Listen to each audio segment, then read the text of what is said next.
대부분은 우리가 장사를 하면서 놀고 먹고 싶은 분들이 훨씬 더 많거든요. 이제 바짝 벌고 평생 노는 방법이라든지 혹은 장사를 어쩔 수 없이 하시는 분들, 그리고 또 흥미를 잃었는데 어쩔 수 없이 손님을 받아야 되고 가게에 나가야 되고 매장 문을 열어야 되는 그런 자영업자분들이 좀 많아지고 있어서 오늘 좀 그런 얘기를 일의 무기라는 책을 쓰신 우리 손재환 작가님을 모시고 좀 이야기를 나눠볼 예정입니다. 처음 보시는 분들도 있을 수 있어요. 그래서 여기 카메라 보시고 짧게 소개 좀 부탁드리겠습니다. 안녕하세요. 저는 안경을 35년째 하고 있는 안경사 손재환입니다. 현재는 작가로서 활동 중입니다. 반갑습니다. 저희가 이제 일부에서 왜 자영업자분들이 일을 하는지, 그리고 돈보다 더 중요한 어떤 가치에 대해서 좀 이야기를 많이 나눠봤고, 또 마지막에는 제 개인적인 고민도 좀 여쭤보면서 좀 마쳤는데, 2부에서는 우리가 장사를 하면서 뭐 안경점이든 식당이든 편의점이든 어떤 가게든 미용실이든 바짝 벌어서 평생 놀 수 있을까라는 어떤 주제를 가지고 여쭤보려고 합니다. 몇 가지를. 그래서 첫 번째 질문이, 최근에 유튜브도 그렇고 사실 이 책 안에도 나오는 내용인데 1억 만들기. 사실 1억을 만들면 10억 만들기는 최초의 1억 만들기보다 훨씬 더 쉽다. 이런 내용들이 정말 많거든요. 근데 그 이야기의 어떤 논거를 보면은 맞는 말인 것 같기도 해요. 근데 책에서 이야기하는 1억 만들기가 유행하는 지금에 어떤 의미에서 그런 이야기들을 좀 써주셨는지 좀 궁금하거든요. 대표님 어떤 관점이. 요즘에 이래 보면 젊은 친구들이 아까도 일부에서도 얘기했지만 너무 쉽게 돈을 벌려는 경향이 그렇죠. 많아요. 그래서 물론 그렇게 버는 친구들이 있어요.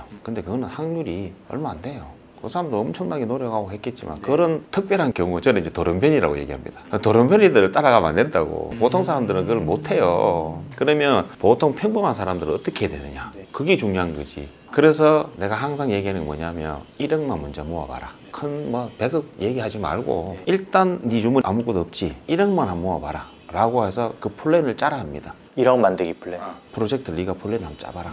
이 점째 젊으면 보통 어때? 1억 만들면 계산을 어떻게 된 줄 알아요? 내 월급 얼마 받아서 얼마를 쓰고 생활비 좀 줄이고 받았다 해서 얼마를 해서 곱하기 몇 년. 보통 몇 년 걸릴까요? 엄청 오래 걸릴 것 같은데.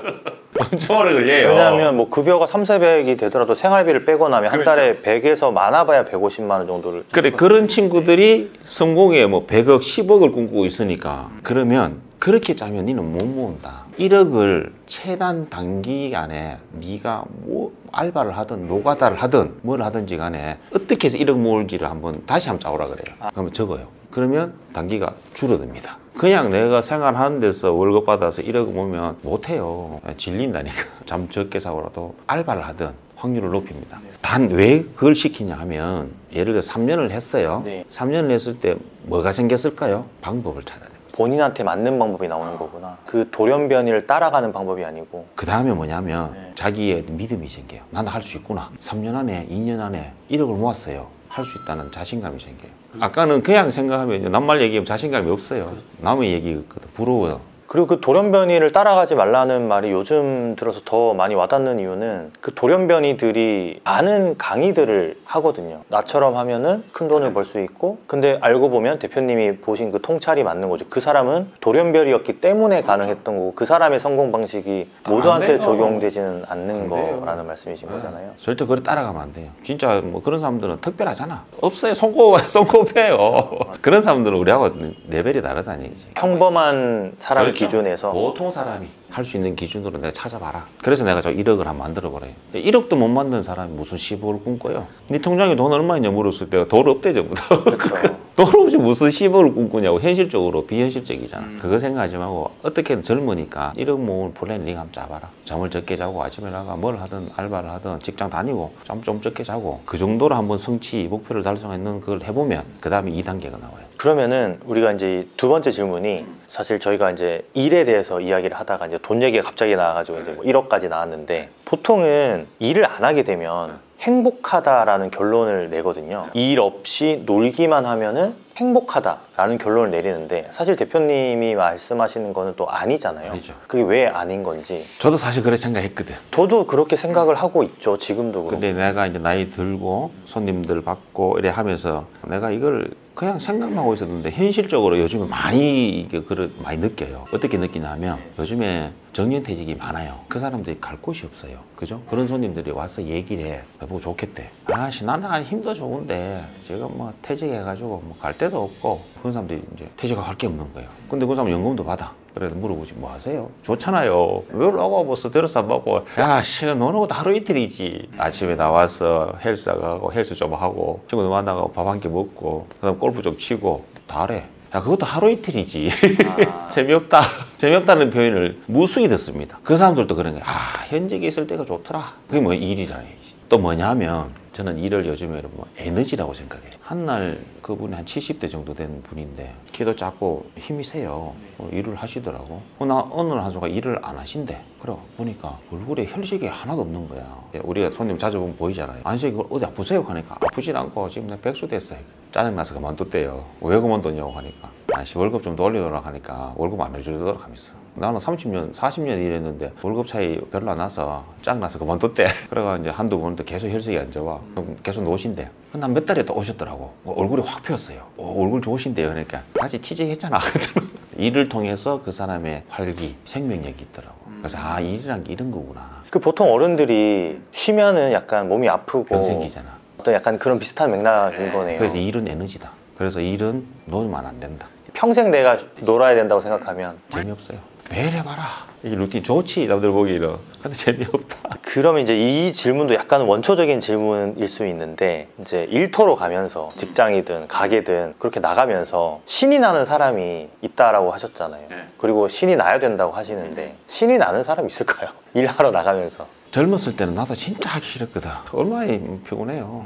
잠도 못 자고 매일 나가야 되고 특히 자영업은 더 그렇잖아. 365일 뭐 비가 오나 눈이 오나 막 엄청 스트레스잖아. 근데 어느 정도 싹 지나니까 즐거울 때가 나오더라고. 가게로 갈 때 어떨 때 그게 즐거우셨나요? 나가면 즐거운 게 뭐냐면 내 발전이 보이는 거야. 내 스스로가 자꾸 발전, 뭐 금전적인 것도 있지만 내 실력도 그렇고 내 매장의 발전을 보면요 즐거워요. 내가 뭔가를 만들잖아. 새로운 걸 계속 성장시키고 발전하잖아요. 그러면 그걸 즐거움이 돼요. 젊었을 때는 돈에 스트레스 받으면 어때요? 돈으로 가면 엄청 힘들어. 그러니까 아직 이제 하기 싫다는 얘기는 돈의 만족을 덜한 거거든. 근데 그 어느 정도 딱 넘었으면 재미있는 순간이 나오는데 내 발전이 보여요. 대표님 그 말씀하시니까 제가 공감이 가는 게 예전에 이제 가게를 할 때 공부를 해서 메뉴판을 갈아엎은 적이 있는데 그러고 나서 다음날 출근하는 게 너무나 신이 났던 기억이 나요. 내가 바꾼 메뉴판을 손님들이 봤을 때 어떻게 반응할지가 너무나 설레이고 궁금해서 다음날 가게로 갈 때 너무나 신이 나더라고요. 같은 개념이네요. 똑같아요. 그럼 가서 즐거운 사람도 가서 계속 연구하죠. 근데 매장에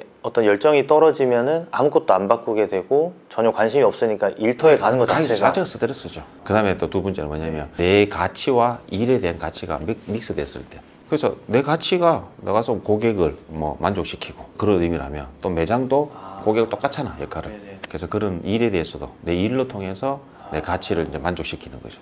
사실 이게 어려운 일이긴 한데 그게 만약에 일치가 되면은 정말 재미가 있겠네요. 일에 대한 가치가 있으니까. 그러면은 이게 이어지는 질문에서도 약간 이게 좀 호불호가 갈리는 질문인데 어떤 사람은 좋아하는 일을 하라고 하고요. 어떤 사람은 좋아하는 일보다 내가 잘하는 일을 하라고 하기도 하고 한데 성공을 못해도 좋아하는 일을 한다는 것에 대한 어떤 의미 이거에 대해서 좀 알아야 된다고 말씀을 하셨잖아요. 성공을 못해도 좋아하는 일을 해야 되는 거예요? 그럼 안 해야 되는 거예요? 일을 싫어하든 좋아하든 일을 가지고 있으라는 의미로 적어놓은 거거든. 보통 아까 얘기했잖아. 돈을 벌면 나중에 되면 어느 정도 다 놓아요. 즐기잖아. 그런데 사람이 딱 지나가서 사람은 돈도 중요하지만 존재감이란 게 있어요. 이 존재감이 뭐냐면 그건 뭐죠? 명함입니다. 내 명함이 있으면 존재감이 있는 거예요. 그렇죠. 그래서 그거는 돈이 되든 안 되든 명함을 있는 일을 해야 돼요.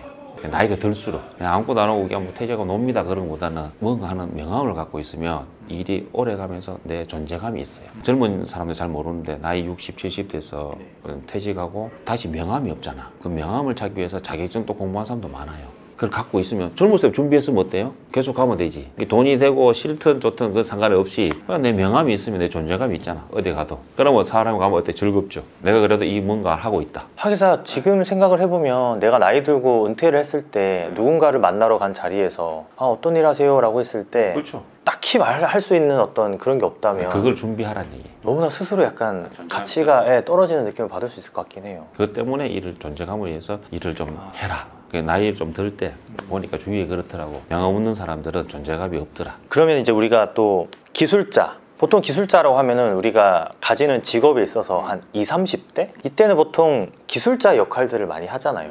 어떤 직장에 들어가거나 어떻게 안 좋은 말로 이야기하자면 하나의 부속품처럼 내 기술을 발휘하는 일을 한다거나 해서 기술자 역할을 좀 많이 하게 되는데, 그 다음 단계에서는 기술을 이해하는 사람에 대한 어떤 의미에 대해서도 책에 적어주셨잖아요. 저는 이게 되게 좀 마음이 많이 와닿았는데 어떤 의미로 좀 받아들이면 좋을지. 이제 시대가 바뀌어서 적어놓은 거예요. 얼마 전까지 그 기술자들이 분야는 바뀌었지만 필요했어요. 근데 이제 앞으로 AI 시대에 기술자들이 없어질 확률이 그쵸, 높다. 거의 많이 없어지겠죠. 자, 그럼 다음 단계가 뭐냐는 얘기죠.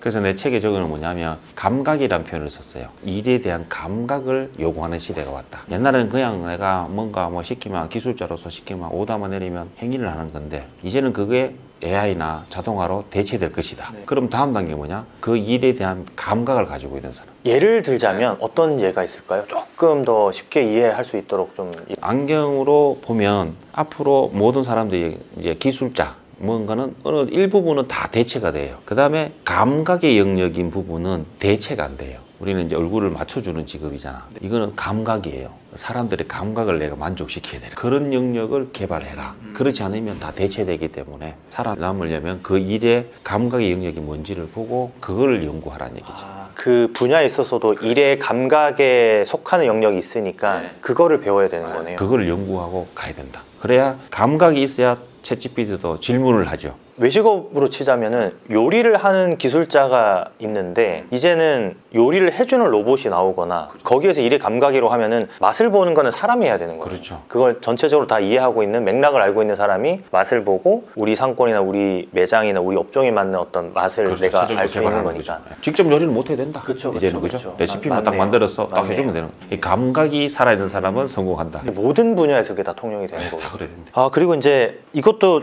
제가 대표님을 이제 여러 번 자주 만나서 인터뷰를 하면서 느꼈던 건데, 일단 해봐 라는 말, 이거를 대표님께서는 뭐 몸소 실천을 많이 하셨기 때문에 지금 이제 대표님이 있으신 걸로 저도 알고 있는데, 이거를 못 받아들이는 사람들이 있잖아요.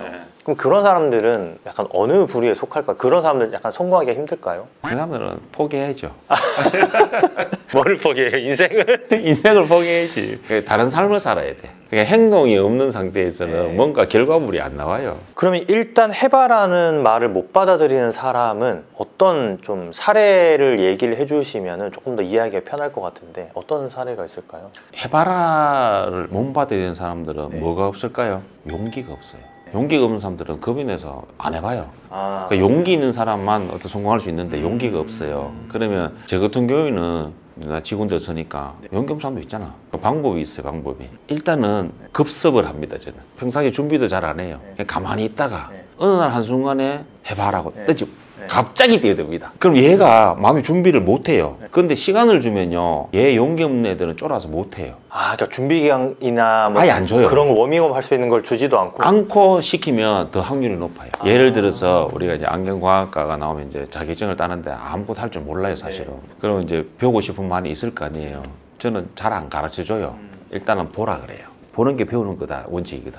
보고 있다가 어느 날 한순간에 갑자기 해봐라고 시킵니다. 그러면 알든 모르든 무조건 해야 돼요. 그러면 거의 다 합니다. 그럼 용기가 없었던 사람도 어쨌든 해보게 되는 합니다. 거니까 환경 자체를 아예 그냥 다. 아예. 원래는 이제 선임이 해야 되는 건데 대표님께서 야, 너 네가 해. 밀어넣으면요, 버벅거리면서도 어떻게든 합니다. 그러놓고 나중에 피드백 받죠. 그래서 내 나름대로 이제 가르쳐 주는 거죠. 강제적인 환경을 주입시켜가지고. 그럼 해요. 거의 대부분 해요. 그럼 그걸 못 받아들이는 사람이라도 그런 환경을 만들어주는 보스를 만나면. 그렇죠. 그게 현명한 거죠. 못하더라도 만들어주면서 일부러 시키는 것도 방법이다. 저 스스로한테도 약간 그런 실행 능력이 좀 저하되는 어떤 시기들이 가끔씩 올 때가 있거든요. 그럴 때는 저 스스로한테도 그런 방법들 좀 쓰고 싶은 마음이 들 때가 있는데, 약간 스스로 그런 환경을 만드는 것도 중요한 것 같아요. 알겠습니다. 그리고 이제 이 문제도 어떻게 보면은 좀 많은 어떤 그 인사이트를 좀 받으면 좋겠는데, 워라벨 관점에서 일을 잘하는 사람의 기준. 그러니까 우리가 워라벨이 사실은 뭐 누구는 워라벨을 또 지켜야 된다, 누구는 워라벨 처음에는 그거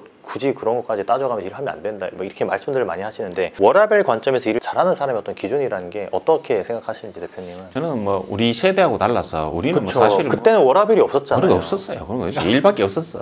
일밖에 없었는데 요즘 시대가 또 바뀌었기 때문에 또 인정해야 되지. 내가 살아보니까 또 맞는 것 같아. 너무 뭐 일적으로 막 하는 것도 사실 모순인 것 같고, 적당하게 조화와 균형이라 그랬잖아요. 참 좋은 것 같아요. 좋은데 문제가 하나 있어. 이게 비율이 5대5가 안 되잖아 사실. 그렇죠. 어떻게 사람이 5대5 일 50%하고 쉬는 거 50%예요. 근데 젊었을 때는 내 생각에는 일적으로 좀 더 가라. 그게 이제 좋아져. 왜 인생은 길잖아. 그러니까 전체적인 균형을 보면 젊었을 때 좀 일적으로 가고 그 다음에 인생의 후반으로 갔을 때 휴식으로 가는 게 조화로운 인생이지 않느냐. 근데 처음부터 젊었을 때 하면 후반에 가면 없어. 그렇죠. 그게 오히려 더 밸런스가 그렇죠. 안 맞을 안 수가 맞죠. 있겠다라는 생각이 지금은 드네요. 앞에를 보면 한 달, 1년을 보면 워라밸을 맞지 모르지만 그렇죠. 인생의 전체를 워라밸을 전체적인 보면 밸런스를 보면은 어디를 일만 되고 어디를 휴식을 주느냐. 인생에 제일 중요한 게 뭔 줄 알아요? 나이 들어서 못 쉬는 거. 그걸 또 생각해야 된다. 아 그런 거 필요 없어. 짧게 굵고 짧게 갈 거야 하면 안 해도 되지. 그렇네요. 보통의 사람들은 1년의 워크앤밸런스 뭐 혹은 뭐 길어봐야 20대의 워크앤밸런스 약간 이런 식으로 생각하는데 대표님이 말하는 관점에서는 우리가 80세, 100세 시대이기 때문에 전체 인생에서 20대 중반부터 일을 한다고 치면은 전체적인 밸런스에서 앞쪽에서 조금 더 일을 몰아서 그렇죠. 하고 돌아가죠. 뒤로 가면서 조금 더 여유를 갖는 게 훨씬 더 전체적인 어떤 밸런스에서 맞추는 게 맞다고. 자 그럼 대표님 저희가 1부에서도 제가 마지막 질문에서 저희 개인적인 어떤 뭐 고민이라고 해야 될까요? 그런 것들 좀 여쭤보고 솔루션 아닌 솔루션을 저한테 주셨는데 아직까지 제가 해결은 하지 못했고 이 마지막 질문도 제 개인적인 어떤 좀 이야기를 들어주시고 조언해 주시면 좋을 것 같아요. 제가 이제 자영업자분들을 위한 콘텐츠를 만드는 게 초반에는 되게 즐거워서 지금보다 훨씬 더 많이 열의를 쏟고 열정적으로 만들고 양도 많이 만들고 뭐 가끔 힘들거나 흥미를 잃는 시점이 있었긴 했지만 그래도 잘 극복해냈거든요. 근데 시간이 지나면 지날수록 여기에서 자꾸 흥미가 좀 떨어지는 느낌을 받다 보니까 예전에는 뭐 자영업 관련된 책도 많이 보고 경험도 하려고 많이 다니기도 하고 인터뷰도 많이 하고 했는데 최근에는 그런 흥미가 제 스스로 떨어졌다는 걸 많이 느끼거든요. 제가 하는 일에 있어서. 이럴 때는 어떤 좀 대처법이 있는지. 사실 방법이 별로 없어. 아, 뭐 어떤 사람 뭐 여행을 가라 뭐 네. 뭐죠 뭐 많잖아. 네, 친구하고 네, 만나 술도 한잔 먹어보고 하지만 그게 다 잠시거든. 맞아요. 결국은 누가 해결해줘요? 내가 해결해야 돼. 그럼 사람마다 다르겠지만 저는 예를 들면 뭐 어떤 사람 운동을 하라 뭐 그런 것도 많지만 제가 추천하는 방법은 그냥 책이에요. 책인데 결국은 어떤 책이냐? 인생의 원리를 얘기하는 책. 옛날에 성인들이 쓰는 책, 그런 책, 뭐 스님이 썼던, 목사님이 썼던, 뭐 성인들의 쓰는 글귀를 보고 힘을 내야 돼요. 근데 제가 이번에 이제 대표님을 인터뷰하기 위해서 이제 일의 무기라는 대표님이 이제 최근에 내신 책을 읽으면서 사실 이 고민이 조금 해결이 되긴 했어요. 아, 이게 열정만으로는 일을 할 수 없다라는 거를 이 책을 통해서 알았어요. 그럼요. 저는 열정이 계속되어야 된다고 생각해서 그 열정을 끌어오르게 하기 위해서 많은 노력들을 했었는데 그게 다는 아니구나라는 걸 알았기 때문에 그래서 한번 좀 여쭤봤었는데 어쨌든 인문학 책, 이왕이면 일의 무기를 좀 이것도 읽어봐 좋고 이것도 철학 그렇죠. 책에 가까워요. 그렇죠. 읽어봐 원리를 얘기하기 때문에. 제가 가끔 이제 어려운 부분들은 그냥 건너뛰기도 했는데 제가 이런 고민이 들었을 때 약간 도움을 좀 받았던 많이 받아요. 저 역시도 그래요.